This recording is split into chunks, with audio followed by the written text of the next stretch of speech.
العلم هو النور الهادي والمفتاح لكل الخير من يريد الله به خيرا. السلام علیکم ورحمۃ اللہ وبرکاتہ. بسم اللہ الرحمن الرحیم. بخلاف ما اذا سرى لأنه استيفاء. بات چل رہی تھی کہ جس کا ولی قتل کر دیا گیا عمدن، پھر اس مقتول کے ورثہ نے، کسی وارث نے قاتل کا ہاتھ کاٹ دیا. واجب ہوا تھا قصاص، لیکن اس کا ہاتھ کاٹ دیا، قصاص نہیں لیا، ہاتھ کاٹ کر اس کو معاف کر دیا. چاہے قصاص کا فیصلہ ہوا تھا یا قصاص کا فیصلہ نہیں ہوا تھا، لیکن عمدن قتل کیا گیا تو قصاص تو واجب ہے.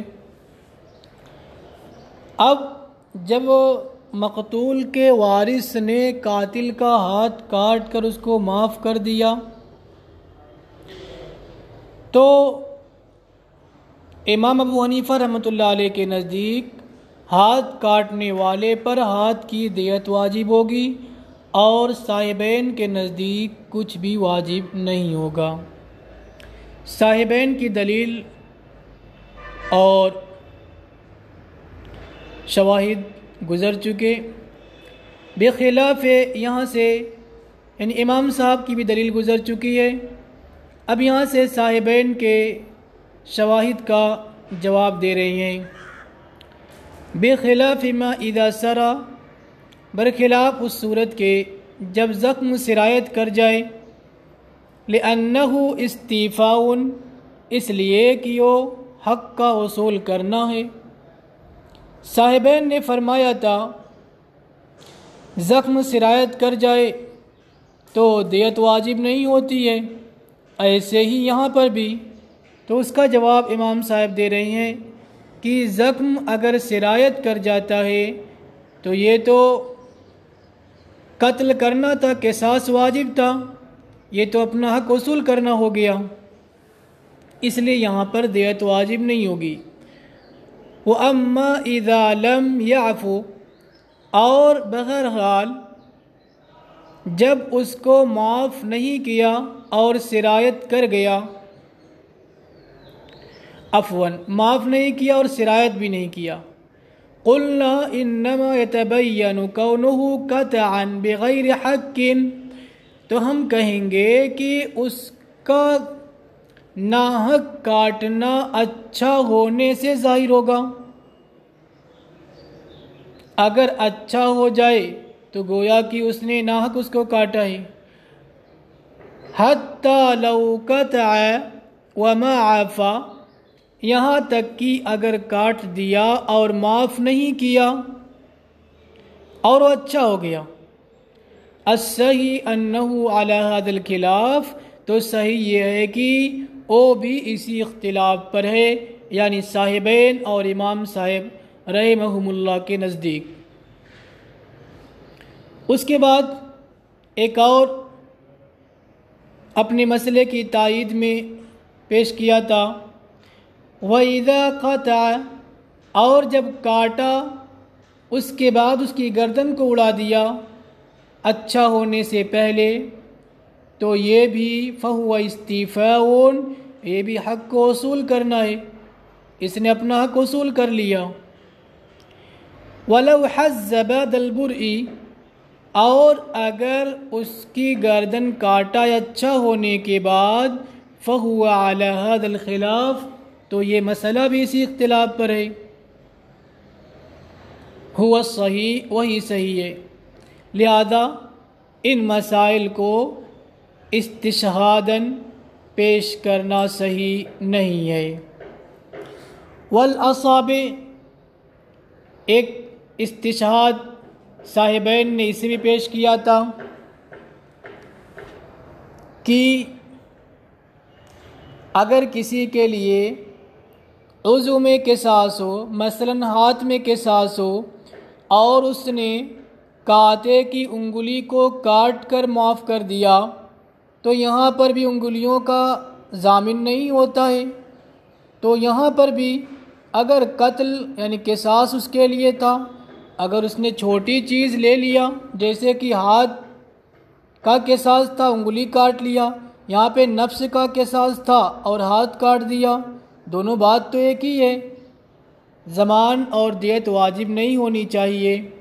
امام صاحب رحمۃ اللہ علیہ فرماتے ہیں کہ والأصابع وإن كانت تابعة کی اصابع اگرچہ یہ تابع ہیں ہاتھ کے، قیاماً بالکف ہاتھ کے ساتھ قیام کے اعتبار سے کہ بغیر ہتھیلی کے انگلیوں کا قیام نہیں ہو سکتا، فالکف تابعۃ کریں کف ہتھیلی بھی انگلیوں کے تابع ہے، غرضاً غرض کے اعتبار سے، اس لیے کہ اگر انگلی نہ ہو تو ہتھیلی کا کوئی فائدہ نہیں ہے، اس کا کوئی مقصد باقی نہیں رہ جائے گا. تو یہاں پہ تو ہر ایک دونوں کے تابع ہے، اور جو مسئلہ گزرا اس میں صرف ہاتھ نفس کے تابع ہے، نفس ہاتھ کے تابع نہیں ہے، لہذا اس مسئلے میں اس کو استشہاداً پیش کرنا صحیح نہیں ہے. بخلاف الطرف برخلاف طرف کے، لأنہا اس لیے کہ طرف یعنی عضو تابع ہے نفس کے، من کل وجہ. قال فرمایا ومن لہ القصاص فی الطرف، اور جس کے لیے قصاص کا حق ہو عضو میں، اذا استوفہ جب اس کو اصول کر لیا، حق کو حاصل کر لیا، یعنی کسی نے کسی کا ہاتھ کاٹا، مثلا اس نے بھی قصاصاً اس کا ہاتھ کاٹ لیا، ثم سر الی النفس پھر اس کا کاٹنا، یعنی مقتول نے جو کاتے کا ہاتھ کاٹا یہ نفس تک سرایت کر گیا، زخم آگے بڑھ گیا، ومات اور وہ کاتے مر گیا، یعنی جو پہلے کاتے تھا وہ مر گیا، تو یضمن دیت النفس کریں کہ نفس کی دیت کا ضامن ہوگا، عند ابی حنیفہ ابو حنیفہ رحمۃ اللہ علیہ کے نزدیک. وقال لا یضمن صاحبین فرماتے ہیں ضامن نہیں ہوگا، لأنہ استوفى حقہ وهو القطع ولا يمكن التقیید بوصف السلام، اس لیے کہ اس نے اپنا حق وصول کیا ہے اور وہ کاٹنا ہے. کاتے نے چونکہ مقتول کا ہاتھ کاٹا تھا، عضو کاٹا تھا، لہذا قصاص میں اس نے اپنا حق وصول کیا ہے، اور اس کو مقید نہیں کیا جا سکتا ہے سلامتی کے وصف کے ساتھ. آپ یہ نہیں کہہ سکتے کہ قصاص میں جب یہ ہاتھ کاٹے گا تو اس کا ہاتھ صحیح رہنا چاہیے اور اس کا نفس ضائع نہیں ہونا چاہیے، اس لیے کہ اس کی قید لگانا ممکن نہیں ہے. کیوں؟ لما فیہ من سد باب القصاص، اس لیے کہ اس میں تو قصاص کے باب کو بند کرنا ہے. کیوں؟ اذ الاحتراز عن السرایۃ لیس فی وسعہ، اس لیے کہ سرایت سے بچنا اس کے بس میں نہیں ہے، اس کی طاقت میں نہیں ہے. وہ کیا جانتا ہے کہ یہ زخم آگے بڑھ جائے گا. فصار کالامام، پس یہ امام نشتر لگانے والے اور حجام کی طرح ہو گیا، والمامور بقطع الید، اور جس کو ہاتھ کاٹنے کا مکلف بنایا گیا اس کی طرح ہو گیا. تو امام اگر کسی کو سزا دیا، قاضی نے یعنی قاضی نے جس کو مقرر کیا ہو یا امام نے جس کو مقرر کیا ہو، اگر اس کو سزا دی گئی اور یہ زخم یہ سزا سرایت کر جائے تو ان پر کوئی تاوان واجب نہیں ہوتا ہے. اسی طریقے سے گویا کہ مقتول وہ بھی ان لوگوں کی طرح ہے کہ اس کو بھی حق وصول کرنے کا حق حاصل تھا. وَلَهُ امام صاحب کی دلیل کہ اس نے قتل کیا ہے ناحق، لأن حقہ فی القتل، اس لیے کہ اس کا حق کاٹنے میں ہے۔ ظاہر سی بات ہے قاطع نے اس کے عضو کو کاٹا ہے تو قصاص میں عضو ہی کاٹنا ہوا، کاٹنے میں اس کو حق حاصل ہے۔ وَهَذَا وَقَعَ قَتْلًا، لیکن اس نے تو ایسا کاٹا کہ وہ قتل بن گیا، قتل واقع ہو گیا۔ وَلِهَذَا لَوْ وَقَعَ ظُلْمًا، اور اسی وجہ سے اگر وہ ظلمًا واقع ہوتا یعنی قصاصاً نہیں ہوتا، کان قتلاً، تو اس کو قتل شمار کیا جاتا۔ تو معلوم ہوا یعنی اگر کوئی کسی کا ہاتھ مثلا کاٹ دیتا اور وہ زخم سرایت کر جاتا تو اس کو قتل شمار کیا جاتا۔ معلوم ہوا کہ یہ فعل ہی ایسا ہے، لہٰذا یہاں پر مقتول نے جو قاطع کا ہاتھ کاٹا اور سرایت کر گیا تو یہ بھی قتل شمار ہوگا۔ وَلِأَنَّهُ، دوسری دلیل، اور اس لیے کہ جرح افضا الی فوات الحیات، یہ ایسا زخم ہے جس نے زندگی کو ختم کر دیا، فی مجرى العادت، جی یہ ایسا زخم ہے جو عموماً عادتاً زندگی کو ختم کر دیتا ہے، فوات حیات تک پہنچا دیتا ہے، لہٰذا وَهُوَ مُسَمَّى القتل، اس کو قتل کا نام دیا جائے گا۔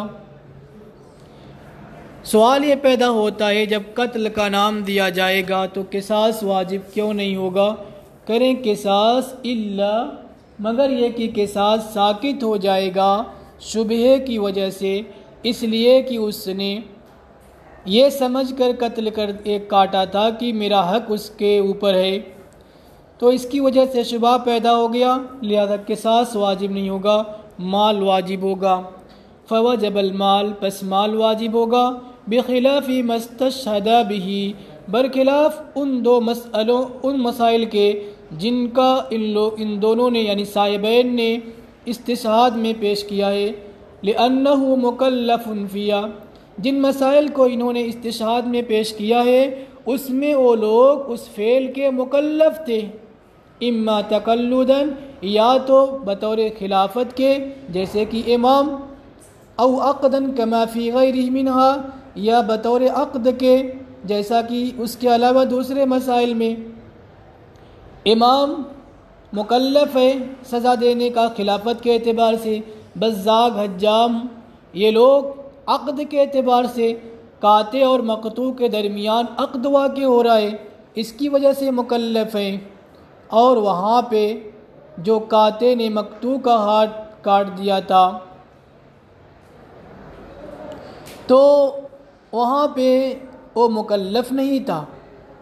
حجام نے اگر کسی کا ہاتھ، کسی کا عضو کاٹ دیا تو ظاہر سی بات ہے کہ حجام اور اس کے درمیان یعنی قاطع حجام ہے اور مقطوع شخص ہے، ان کے درمیان عقد ہے، لیکن یہاں پہ جو قاطع نے مقطوع کا ہاتھ کاٹا ہے وہاں پہ وہ مکلف نہیں تھا کسی بھی اعتبار سے۔ والواجبات، اور واجبات کہہ رہے ہیں کہ سلامتی کے وصف کے ساتھ مقید نہیں ہوتے ہیں، وہ گویا کہ وہ اس کے مکلف تھے، ان کے ذمہ واجب ہے، تو واجبات کرنے کے لیے سلامتی کا وصف ضروری نہیں ہے کہ آپ ایسے کاٹیں کہ زخم سرایت نہ کرے وغیرہ ذالک، اس کے وصف کے ساتھ، اس وصف کے ساتھ وہ مقید نہیں ہے۔ جیسے کہ حربی کی طرف تیر پھینکنا اور وہ تیر مسلمان کو لگ جائے تو یہ اس کا مکلف، چونکہ تیر پھینکنے کا مکلف ہے، امام کی طرف سے تیر پھینکا، اب سلامتی کا وصف کے ساتھ مقید ہونا ضروری نہیں ہے کہ وہ تیر حربی ہی کو لگے۔ وفی ما نحن فی، اور جس صورت میں ہم ہیں وہاں پہ نہ تو التزام ہے نہ وجوب ہے، یعنی اس کے اوپر واجب نہیں ہے، وہ اس کا مکلف نہیں ہے، اذ هو مندوب العفو، اس لیے کہ معافی اس میں مندوب ہے، مستحب ہے، لہٰذا یہ اطلاق کے باب سے ہوگا، اس میں یعنی سلامتی کے وصف کے ساتھ مقید نہیں کیا جائے گا۔